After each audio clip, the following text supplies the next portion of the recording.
도도 말고 돌도 말고 한가위만 같아라. 우리는 오랜 세월 이 말을 진리로 알고 지냈습니다. 한가위가 되면 먹을거리도 많고 무더운 여름이 지나가고 덥지도 춥지도 않은 그런 날이 추석이고 한가위여서, 그래서 우리는 이때만 되면 도도 말고 돌도 말고 한가위만 같아라, 그렇게 생각하고 또 인사하고 그랬습니다. 적어도 올해부터는 그 말이 쉽게 나오기 어렵게 되었습니다. 먹을거리는 비싸고 날씨는 에어컨 없이 잘 수 없는 밤이 되었고요. 또 더우니까 애써 만든 음식도 금세 상하고 한가위가 아니라 한더위가 된 그런 명절이 되고 말았는데, 그 핵전쟁으로 세상 마지막이 오지 않을까 다들 그렇게 생각했는데, 그것보다 먼저 기후위기가 빨리 와서 세상 마지막이 오지 않을까, 그런 걱정까지 듭니다. 어쩌면 앞으로는 도도 말고 돌도 말고 한가위만 같아라, 이 말이 없어지진 않을까 싶습니다. 내년 추석은 또 약간 늦어서 10월 달이 돼서 좀 나으려나 모르겠는데, 그러나 어쨌든 한가위 명절이 지나고 또 가을 태풍도 지나가고, 오늘은 또 추분이죠. 낮과 밤 길이가 같다라고 하는, 내일부터는 낮이 더 짧아지는 그런 날이, 이제 가을이 오고 있습니다. 여러분은 가을 하면 가장 뭐가 먼저 떠오릅니까? 네.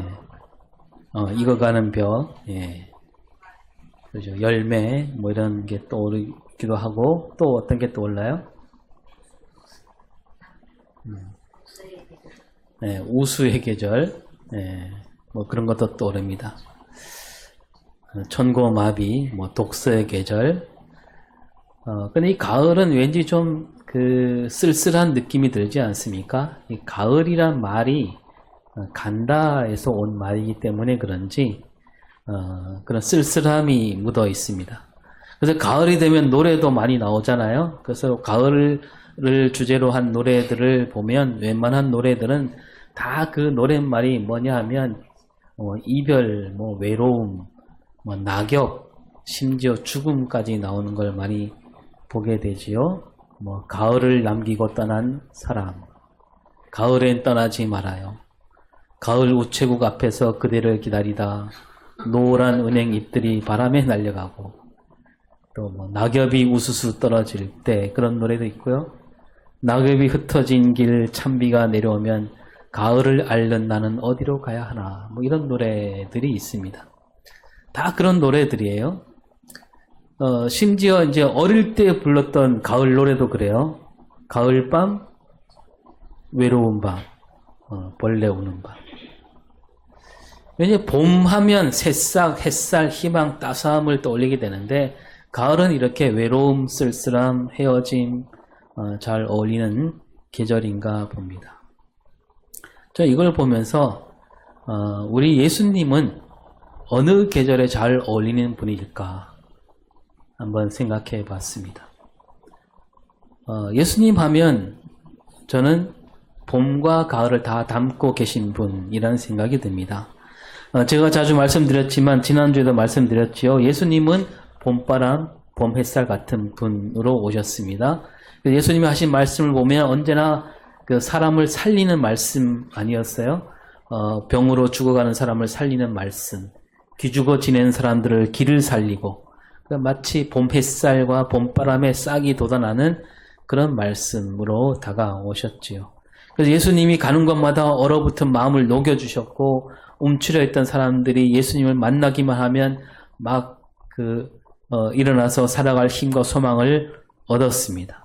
그 단단히 얼어붙어 두꺼운 그 얼음벽을 쌓았던 그런 영혼, 사랑이 메말라 보기 흉한 증오심만 가득한 마음, 잔뜩 웅크리고 긴 잠에 빠져서 움직이지 못하는 병든 몸, 그런 몸에 예수님이 오셔서 봄바람같이 봄 햇살 내리쬐듯 따뜻한 말씀으로 눈길로 오셨습니다. 그래서 예수님은 봄하고 가장 잘 어울리는 분이 아닌가. 그러나 또 한쪽으로 보면 예수님이요 가을하고도 어울립니다. 왜냐하면 예수님이 이 땅에 오셨을 때 예수님이 가신 길은 정말 쓸쓸한 길이었거든요. 그리고 제자들에게 말씀하실 때 이제 곧 떠난다 이런 말씀을 자주 하십니다. 요한복음 13장 36절에 베드로가 예수님께 여쭙기를 주여 어디로 가시나이까 하니까 예수님이 뭐라고 말씀하십니까? 시작. 내가 가는 곳에 내가 지금은 따라올 수 없으나 후에는 따라오리라. 그러니까 나중에는 따라올지 모르겠지만 지금은 아무도 따라올 수 없는 길, 그 길로 홀로 가신다라는 얘기죠. 또 요한복음 16장 16절에 뭐라고 돼 있어요? 조금 있으면 너희가 나를 보지 못하겠고 또 조금 있으면 나를 보리라. 이것도 떠난다는 얘기잖아요. 이렇게 말씀하시고 진짜로 예수님은 제자들이 따라올 수 없는 길, 그 길, 십자가 길, 고난 길로 홀로 쓸쓸히 가셨습니다. 요즘 인공지능 사업이 엄청나게 빠르게 일어나고 있는데요. 언젠가 소개해드렸지만 사람과 인공지능이 서로 이렇게 이야기를 나눌 수 있는 프로그램도 막 생겨나잖아요. 저도 몇 차례 그 이야기를 나눈 적이 있는데 제가 어제 한번 이렇게 물어봤습니다. 예수님과 가을을 갖고 짧은 글짓기를 한번 해봐라 그랬더니 바로 나오더라고요. 금방 나오는데 제목이 가을 예수 이러면서 낙엽 지는 길 위에 예수는 조용히 걷네. 스산한 바람 속에서도 따스한 손길 내미시며 세상은 시들어가도 그 사랑은 여전히 푸르다. 계절이 지나가듯 고통도 지나리라. 가을 속 예수는 새봄을 약속하시네. 사람보다 낫지 않아요? 이게 인공지능이 지은 시예요. 그 인공지능이 보기에도 예수님과 가을이 잘 어울리고 또 그 안에 봄을 담고 있다. 그렇게 얘기하고 있는 거죠. 오늘 우리가 읽은 마가복음 말씀도 보면 예수님은 참으로 외로운 길로 가셨다는 것을 알려주는 말씀입니다.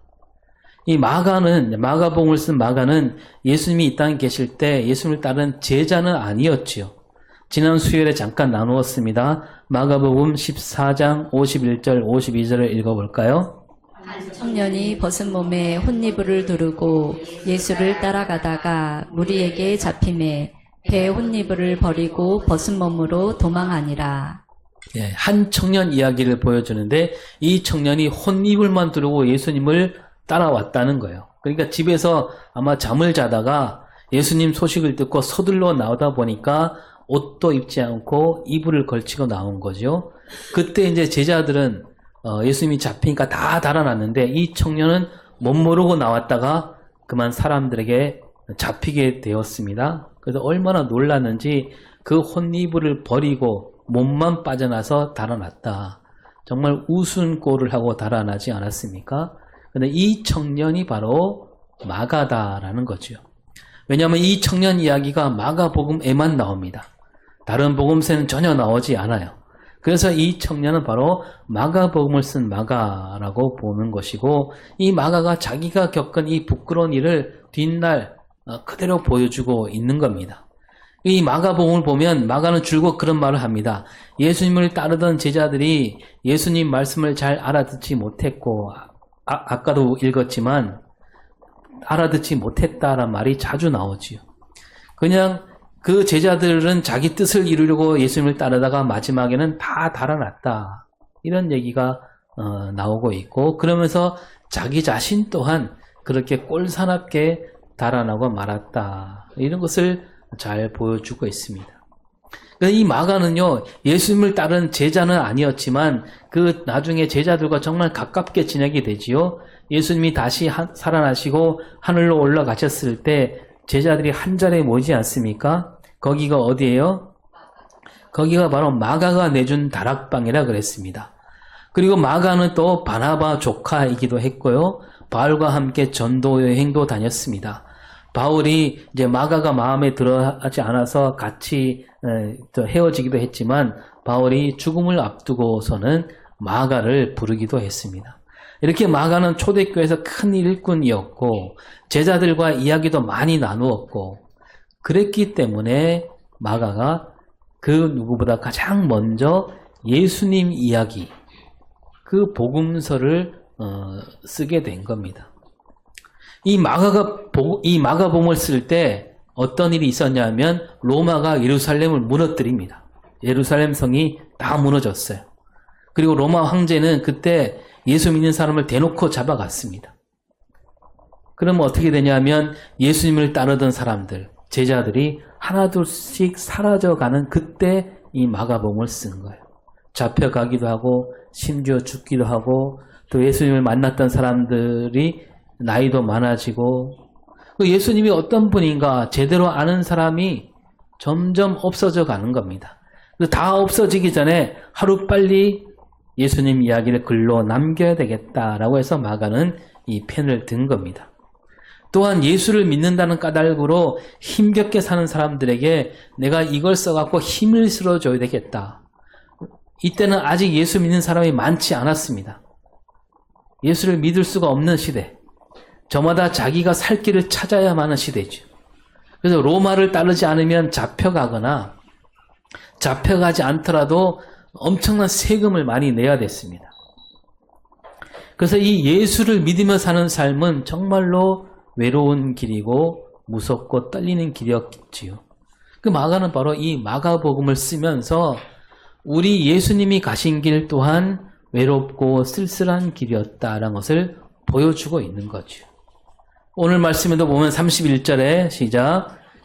이는 제자들을 가르치며 또 인자가 사람들의 손에 넘겨져 죽임을 당하고 죽은 지 3일 만에 살아나라는 것을 말씀하셨기 때문이더라. 예수님이 제자들에게 사람들에게 잡혀 죽고 나는 사람들에게 잡혀서 죽고 사흘 만에 다시 살아난다라고 하면서 말씀하고 계십니다. 이 말씀은 이제 두 번째로 하신 말씀인데 근데 제자들은 그 말을 듣고 어땠는가? 32절에 뭐라고 돼 있어요? 그러나 제자들은 이 말씀을 깨닫지 못하고 묻기도 두려워하더라. 예, 깨닫지 못할 뿐더러 이 말씀이 무슨 뜻인가 묻기도 두려워했다라는 얘기입니다. 그러니까 그들 귀에는 예수님이 다시 살아난다는 말씀을 하셨지만 다시 산다는 말씀은 들리지 않는 거죠. 다시 살아난다는 말씀을 들었으면 뭔가 더 힘을 내야 될 터인데 들리지 않은 거예요. 그런 일은 있을 수 없다 생각했기 때문에 또 이 고난과 죽음 그 말만 듣고 머릿속이 하얘질 뿐이었던 거죠. 그 예수님이 이제 가버나움에 이르렀을 때 제자들은 어느새 예수님이 하신 말씀을 다 잊어버리고 억지로 잊었는지도 모르지요. 잊어버리고 다른 얘기를 하게 됩니다. 자기들이 좋아하는 얘기에 빠져 있게 됩니다. 그래서 예수님이 묻지요. 33절에 그래서 서로 토론한 것이 무엇이냐. 예, 그러니까 이 가버나움으로 오면서 제자들이 열띤 토론을 벌였다는 얘기예요. 예수님이 그때 너희들이 한 얘기가 뭐냐? 제자들이 아무 말도 못합니다. 왜냐하면 우리가 한 얘기가 뭔가 잘못됐구나. 우리가 엉뚱한 생각에 빠져 있었구나. 이것을 어렴풋이나마 느낀 거죠. 그들이 한 얘기는 아니나 다를까 무슨 얘기예요? 누가 더 크냐? 우리 가운데 예수님과 가장 가까운 사람이 누구냐?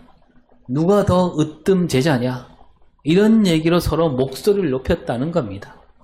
예수님은 앞에서 고난과 죽음을 말씀하시는데 제자들은 누가 더 크냐? 그런 아주 속물 같은 얘기에 빠져 있었던 거죠. 예수님은 하나님 나라를 말씀하시는데 이 제자들은 사람이 이루는 나라, 세상 영광에 마음을 두고 있었다는 겁니다. 그 예수님이 보시기에 제자들은 정말 철모르는 아이들이나 마찬가지죠. 또 괘씸하기도 했을 겁니다. 그래도 예수님은 그들을 딱하게 여기시고 다시 가르쳐 주십니다. 35절에 시작. 누구든지 첫째가 되고자 하면 무사람이 끝이 되며 무사람을 섬기는 자가 되어야 하리라. 예. 그 무슨 얘기냐면 너희들이 생각하는 그 나라, 너희들이 어디로 가는 그 나라와 내가 이루는 하나님 나라가 다르다는 얘기예요. 세상 사람들은 첫째가 되려고 몸부림칩니다. 하나라도 더 많이 얻고자 합니다. 더 높이 오르려고 합니다. 더 큰 것을 바라죠. 근데 예수님이 말씀하신 하나님 나라는 그게 아니다라는 거죠. 첫째가 되고자 하면 뭘 해야 된다고요? 도리어 끝에서 섬기는 사람이 되어야 된다. 이렇게 말씀하시면서 마침 어린아이 하나가 곁에 있어서 그 아이를 세우고 다시 말씀하시죠. 37절. 누구든지 내 이름으로 이런 어린아이 하나를 영접하면 곧 나를 영접함이요. 누구든지 나를 영접하면 나를 영접함이 아니요 나를 보내신 이를 영접함이니라. 그 어린아이를 영접할 때 그것이 곧 나를 영접하는 것이다. 그리고 예수님을 영접하는 것은 곧 하나님을 영접하는 길이다. 그 예수님을 따르는 사람이라면 이런 어린아이 하나도 그냥 지나쳐서는 안 된다는 얘기잖아요. 여러분 사람들은요 그때 어린아이를 아주 우습게 알았어요. 아이들은 아무것도 모른다. 그러니까 아이들은 어른들 일에 끼어들지 말라. 그렇게 생각하는 거죠. 그래서 아이들이 하는 말은 뭐 귀담아 듣지 않는 겁니다. 왜냐하면 내가 적어도 저 아이보다는 많이 알고 저 아이보다 더 오래 살았고 더 많은 일을 겪었는데 하면서 어린아이에 대해서는 전혀 주의를 기울이지 않는 겁니다. 그리고 어린아이는 함부로 여깁니다. 근데 예수님이 그런 생각을 뒤집는 말씀을 하시는 거죠. 그렇게 가장 낮은 사람, 그 가장 낮은 사람을 섬기는 사람이 으뜸이 되는 나라가 바로 하나님 나라라는 얘기입니다. 그래서 예수님도 몸소 가장 낮은 자리로 오셨지요. 가장 낮은 자리. 그러니까 그 큰 나라, 힘센 나라의 왕자로 오시지 않고 또 그 작은 나라, 힘없는 나라, 나라를 빼앗긴 나라, 그것도 그 나라 가운데서 가장 저 구석에 있는 그곳에서 예수님이 오신 겁니다. 그리고 그 예수님을 보내신 분이 누구냐 하면 하나님이. 따라서 그 예수님을 잘 맞아들이는 것이 곧 하나님을 섬기는 일이 된다. 그 이스라엘 속담에 심부름꾼은 신분을 보낸 사람과 같다라는 말이 있습니다. 하나님은 예수님을 보내셨고 예수님은 가장 낮은 자리에 오셨고 이 땅에서 가장 낮은 자리에 있는 어린아이들 그들 또한 예수님과 같은 자리에 있는 거나 마찬가지라는 겁니다. 그러니 가장 낮은 자리에 있는 어린아이들을 섬기는 삶을 살아야 한다라고 가르쳐 주시면서 예수님은 진짜로 그렇게 삶을 사셨고 그 길로 가신 겁니다. 그러니까 마가는 이 글을 쓰면서 두 가지를 말하고 있는 거예요. 하나는 앞에 잠깐 말씀드렸지만 제자들은 그때 예수님 말씀을 제대로 헤아리지 못했고 예수님이 이루시는 하나님 나라가 어떤 나라인지 깨우치지 못했다. 그러니까 예수님이 가신 길을 전혀 알지 못한 사람들이었다 이거고요. 또 하나는 그래서 예수님은 정말로 외롭고 쓸쓸한 길로 가셨다는 거. 제자들마저 같이 가기를 꺼리는 그 길로 가셨다는 것을 마가는 보여주고 있는 겁니다. 자, 그렇다면 이 제자들은 무슨 생각으로 예수님을 따라 나섰을까요? 처음에 선뜻 예수님이 오시니까 다 따라 나왔잖아요. 이 제자들은요, 예수님을 따라 나설 때 저 높은 곳을 바라보는 거예요. 힘 있는 나라, 힘센 나라, 부자 나라를 만들 수 있겠구나. 저분을 따라가면 그런 나라를 만들 수 있겠구나.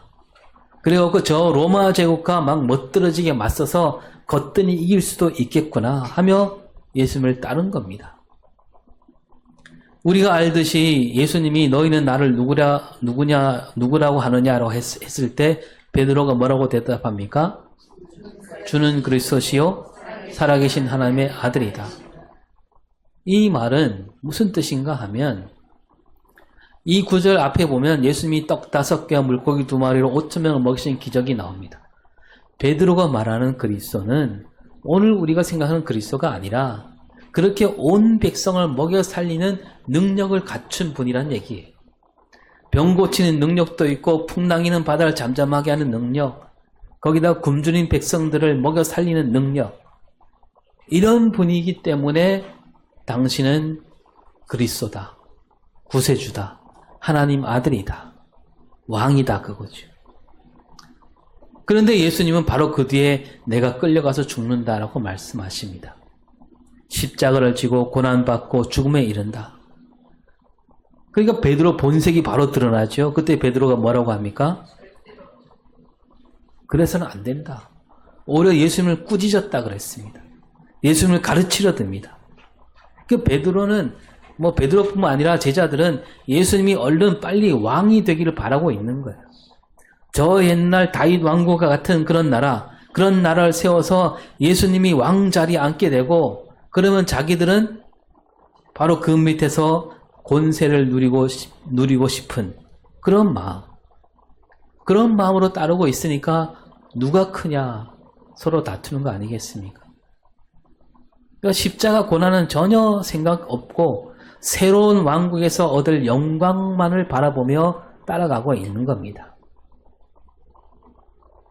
베드로가 이런 마음도 있었겠지요. 저 도탄에 빠진 백성들을 빨리 건져내서 새로운 세상을 이루리라. 그러나 베드로를 아무리 좋게 본다 해도 십자가를 지는 그리스도, 죽어야만 하는 그리스도, 그거는 베드로에게 없는 일이었습니다. 그리고 예수님도 그 베드로에게 뭐라고 말씀하십니까? 사탄아 물러가라. 그러니까 베드로가 백성들을 사랑해서 그 백성들에게 좋은 세상을 만들어 주겠다. 거기에 그치지 않고 그 백성들을 건져내고 거기에 자기도 숟가락 하나 얹어서 영광을 함께 누리려는 그 속내가 예수님 앞에서 드러나고 말았던 사건이지요. 그리고 얼마 뒤 예수님이 말씀하신 대로 잡혀가십니다. 그 제자들은 어떻게 했을까요? 자기들 생각대로 일이 흘러가지 않으니까 두려워서 다들 달아나게 바빴습니다. 그리고 죽음에서 다시 사신 예수님을 만나게 됩니다. 그러면 그때는 그들이 다시 돌아왔을까요? 그때도 깨닫지 못합니다. 예수님이 이루시고자 하는 그 나라보다는 자기들이 생각하는 나라, 저 다윗 왕국과 같은 저 로마보다 더 큰 나라, 거기에만 마음을 두었기 때문에 예수님이 다시 살아나셨다. 그분을 만나기도 했고 같이 식사도 했건만 그들은 이제는 틀렸다 생각하고 이제는 늦었다 생각하고 자기 고향으로 돌아간 것을 우리가 잘 알고 있습니다. 여러분, 예수님이 말씀하신 나라와 제자들이 꿈꾸는 나라가 비슷한 구석도 있긴 합니다. 그러니까 새로운 나라, 지금 이대로는 안 된다. 예수님과 함께하는 새로운 나라를 꿈꾸고 있었지만 그것을 이루는 길이 전혀 달랐다는 거죠. 그 제자들도 나름 자기가 하던 일을 다 내려놓고 예수님을 따라왔습니다. 그러니까 로마에 굽신거리면서 자기 살 길만 찾는 사람들과는 달랐습니다. 그런 사람들과 견주어 놓고 보면 이 제자들도 나름 훌륭한 사람들이다라고 할 수 있습니다. 그러나 그들이 꿈꾸는 나라, 그들이 이루고자 하는 나라는 지금 저 로마 제국과 비슷한 겁니다. 힘으로 밀어붙여서 그 힘으로 이루는 나라. 내가 따른 저 예수님이란 분도 그런 힘을 가진 분, 그렇게 생각하고 따른 겁니다. 그런 나라 이루면 어떻게 될까요? 진짜 예수님이 힘으로 로마 제국을 뒤엎고 새로운 나라를 이루었다면 그 변하지 않는 겁니다. 누가 위에 있느냐 그것만 다를 뿐이지 억누른 사람이 있고 억눌려 사는 사람이 있게 마련인 그런 세상이 되는 거죠. 그 예수님이 말씀하시기를 칼을 가지는 자는 다 칼로 망하느니라. 그 제자들 생각대로 새로운 나라를 이루어본들 더 큰 칼을 가진 사람이 일어나게 마련이고 칼과 칼이 돌고 도는 그런 세상이 될 뿐인 겁니다. 이 세상 역사를 봐도 그렇지 않나요? 저 옛날에는 애굽이라는 큰 나라가 힘으로 다스렸습니다. 그러나 그 뒤에 또 힘을 앞세운 아수르가 일어나고요. 바벨론, 메데와 바사, 헬라, 또 로마 이렇게 끊임없이 새로운 나라가 힘을 키워서 세상을 힘으로, 죽음으로 다스리지 않았습니까? 그 뒤에도 보면요, 징기스칸이 이끄는 몽골, 그 다음에 뭐 오스만 제국, 이런 나라들이 또 힘을 앞서서 일어났습니다. 그리고 또 그 뒤에 보면 뭐 독일, 이탈리아, 영국, 프랑스, 스페인, 포르투갈, 일본, 이런 나라들도 뭘 앞세웠습니까? 다 칼, 힘을 앞세우고 다른 나라를 짓밟았습니다. 뭐 미국, 소련, 중국도 다를 바 없습니다. 그들은 말하자면 하나같이 칼을 들고 일어났고요. 누가 더 큰 칼, 누가 더 센 칼을 가지냐에 따라서 세상이 이렇게 되기도 하고 저렇게 되기도 하고. 아직도 그들은 서로 칼을 겨누고 있습니다. 그리고 그들에게 짓밟힌 나라들은 또 그 밑에서 칼을 갈고 있지요. 이 끊임없는 되풀이인 거예요. 그 나라들 가운데 예수를 믿는다고 한 나라들, 예수를 따른다고 한 나라들도 많아요. 그러나 그들은 예수님이 가르치신 대로 예수님이 가신 길로 가지 않습니다. 가려고 하지 않아요. 왜냐하면 예수님이 말씀하신 하나님 나라를 이루고자 한다면 힘이 아니기 때문에, 그 힘을 다 내려놓아야 되기 때문에, 그 돌고 도는 그 사슬을 끊어야만 하나님 나라가 오는 거죠. 요즘은 군대에서 구타나 폭력이 없어졌다 그러잖아요. 그러나 조금만 거슬러 올라가면 그렇지 않았지요. 군대 가게 되면 막 얼차려 구타가 늘 있는 일이었습니다. 자려고 누웠는데 오늘은 얼차려도 안 받았고 구타도 없었다, 그런 생각이 든다면 잠을 이룰 수가 없었다 그럽니다. 아니나 다를까 그 생각이 끝나기도 전에 집합이라는 소리가 들리고 다들 벌떡 일어나 옷을 갈아입고 연병장에 모여서 이런저런 꼬투리를 잡아와서 기합을 주고 때리고 그랬습니다. 그렇게 맞으면서 나는 나중에 고참이 되면 저러지 말아야지 했지만 막상 병장이 되면 어떻게 돼요? 그동안 내가 맞은 거 억울해서라도 그렇게 못하는 거죠. 똑같이 그렇게 돼요. 그러니 없어지지 않는 거예요. 계속 되풀이 됩니다. 없애려면 어떻게 됩니까? 누군가 마음을 다져야 됩니다. 나는 맞으면서 이 자리에 왔지만 그걸 갚지 않겠다. 나는 그냥 맞고 끝내겠다. 그래야 그 고리를 끊을 수가 있는 거 아니겠어요? 여러분, 작게 보면 이런 마음이 바로 예수님이 가신 길 아닙니까? 시어머니와 며느리 사이도 마찬가지죠. 시어머니가 며느리 시집살이를 시킵니다.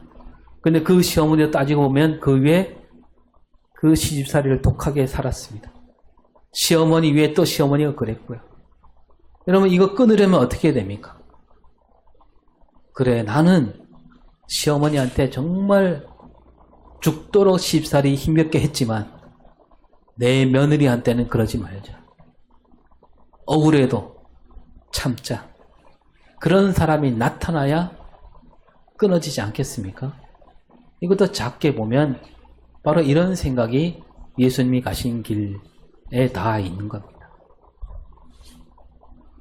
그 예수님이 말씀하신 하나님 나라, 예수님이 이루신 하나님 나라는 그런 나라예요.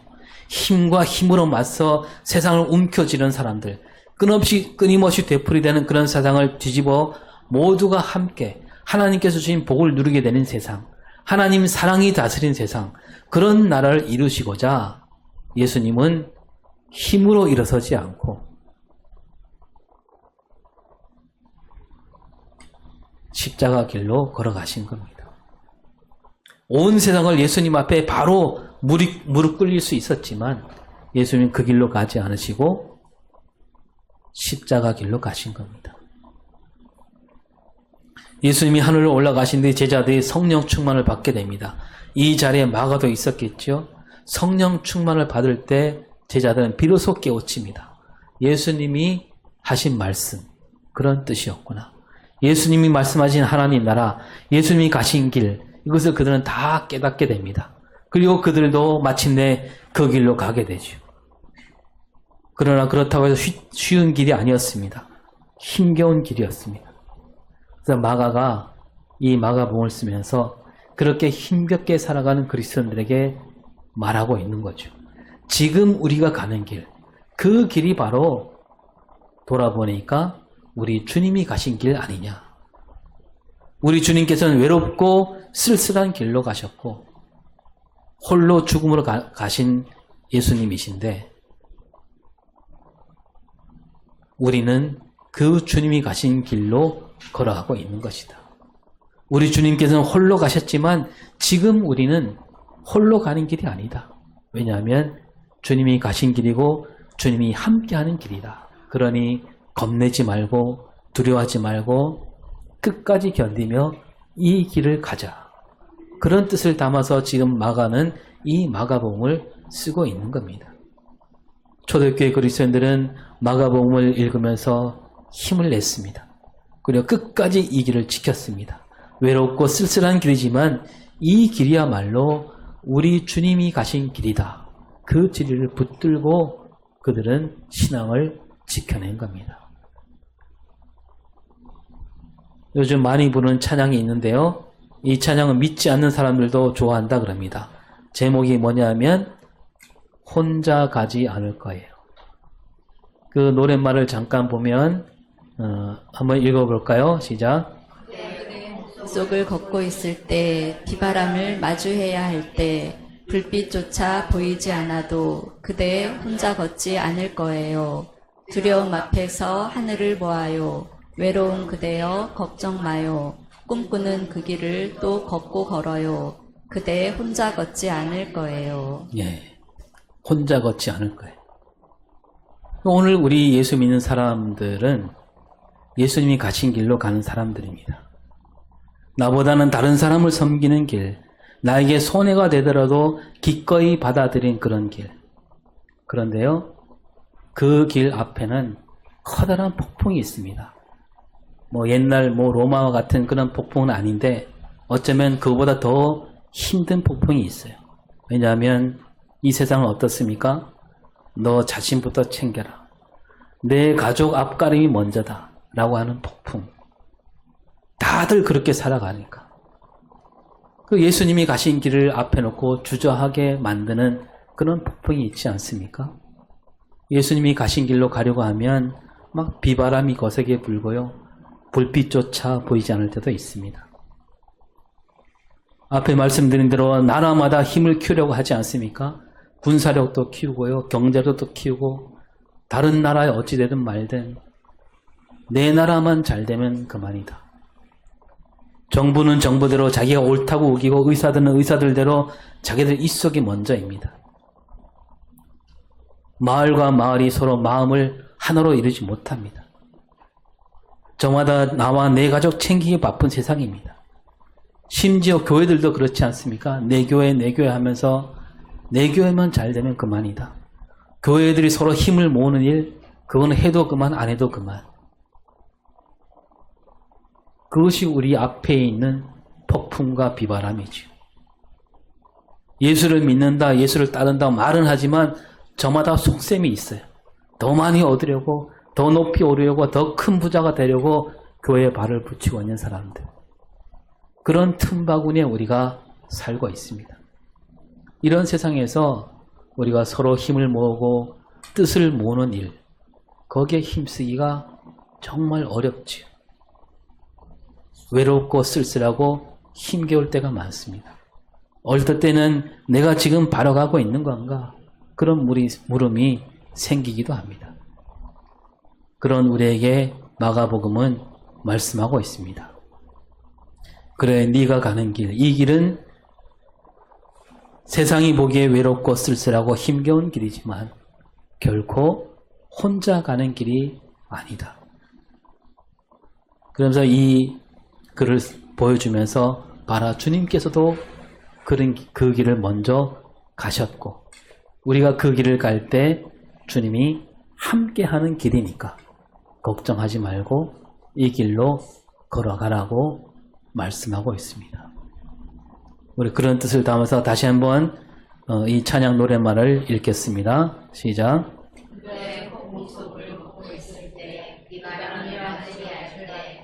불빛조차 보이지 않아도 그대 혼자 걷지 않을 거예요. 두려움 앞에서 하늘을 보아요.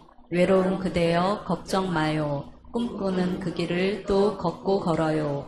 그대 혼자 걷지 않을 거예요. 기도하겠습니다. 하나님, 우리가